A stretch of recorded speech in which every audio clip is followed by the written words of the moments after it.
আমাদের জাতীয়তাবাদী দলের চেয়ারপারসন বাংলাদেশের সাবেক প্রধানমন্ত্রী দেশনেত্রী বেগম খালেদা জিয়া এবার 23শে নভেম্বর চিকিৎসাধীন আছেন। চিকিৎসাধীন থাকা অবস্থায় 27 তারিখ থেকে চিকিৎসাধীন আছেন। আল্লাহর অশেষ মেহেরবানিতে ডাক্তাররা যে চিকিৎসা দিচ্ছেন সেই চিকিৎসা সহযোগিতা এই হাসপাতালের চিকিৎসক, নার্স এবং সকল কর্তৃপক্ষকে দিয়ে যাচ্ছেন এবং আমরা অত্যন্ত কৃতজ্ঞ। আমাদের বন্ধুপ্রতিম দেশ যারা অর্থাৎ আমেরিকা বলেন, ইউকে বলেন, পিপলস রিপাবলিক অফ চায়না বলেন, কাতার বলেন, আর সৌদি আরবিয়া বলেন, পাকিস্তান বলেন, ইন্ডিয়া বলেন, আমাদের অনেক সরকার এবং রাষ্ট্রপ্রধান এই চিকিৎসার ব্যাপারে তাদের সহযোগিতার হাত বাড়িয়ে দিয়েছেন। আমরা এই সংকটময় মুহূর্তে আপনাদের মাধ্যমে দেশবাসীর কাছে ওনার সুস্থতার জন্য দোয়া চাই এবং আল্লাহ রাব্বুল আলামিন যাতে দেশবাসীর দোয়া, সারা পৃথিবীর অনেক মানুষের ওনার প্রতি ভালোবাসা এবং দোয়ার কারণেই হয়তোবা উনি এই যাত্রায় সুস্থ হয়ে উঠবেন বলে আমরা আশা করি। সেই জন্যই আমরা আপনাদের মাধ্যমে সবাইকে সর্বোচ্চ সংযম প্রদর্শন এবং সেই সাথে কোনো ধরনের গুজব ছড়ানো এবং গুজবে কান না দেওয়ার জন্য বিনীতভাবে পরিবারের পক্ষ থেকে, দলের পক্ষ থেকে আপনাদেরকে আমরা অনুরোধ করছি। আমাদের দল কিভাবে আপনাদেরকে ইনফরমেশন দিবে সেটিও আমাদের দলের পক্ষ থেকে জানিয়ে দেওয়া হয়েছে।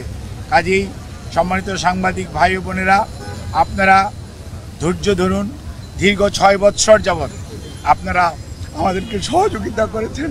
ইনশাআল্লাহ আমরা এই যাত্রাও আপনাদের ভালোবাসা, আপনাদের সহযোগিতা এবং আল্লাহ রাব্বুল আলামিনের অশেষ মেহেরবানিতে আমরা আবারও আমাদের প্রাণপ্রিয় নেত্রী, দেশনেত্রী বেগম খালেদা জিয়াকে আজকে দেশের মানুষের যে অকৃত্রিম ভালোবাসার প্রতীক সেটি আজকে প্রমাণিত।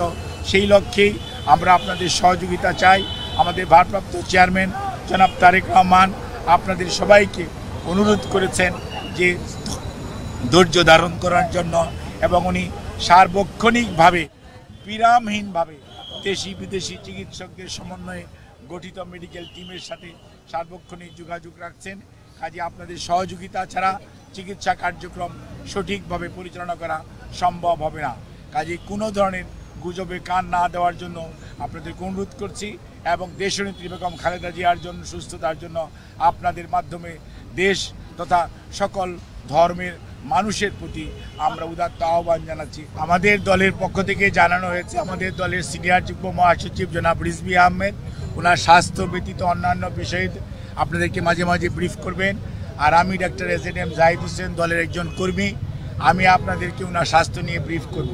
এর বাইরে আপনারা অন্য কারো ব্রিফিংয়ের প্রতি কোনো ধরনের কান না দেওয়ার জন্য দল আপনাদেরকে অনুরোধ করেছে। আপনারা যদি এটা মানেন, ফলো করেন, তাহলে আর কোনো গুজবের ছড়ানোর সুযোগ থাকে না। দেশের বাইরে নেওয়ার জন্য যে কথাটি আমি পূর্বেও বলেছি, মেডিকেল বোর্ডের সদস্যরা ওনাকে দেখেছেন।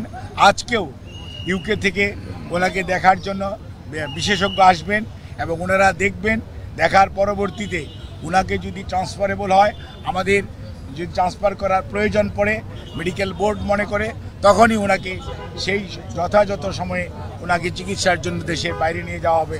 আমাদের সকল প্রস্তুতি আছে, কিন্তু সর্বোচ্চটা মনে রাখতে হবে যে রোগীর বর্তমান অবস্থা এবং সর্বোপরি মেডিকেল বোর্ডের পরামর্শের বাইরে কোনো কিছু করার সুযোগ এই মুহূর্তে আমাদের নেই। ধন্যবাদ।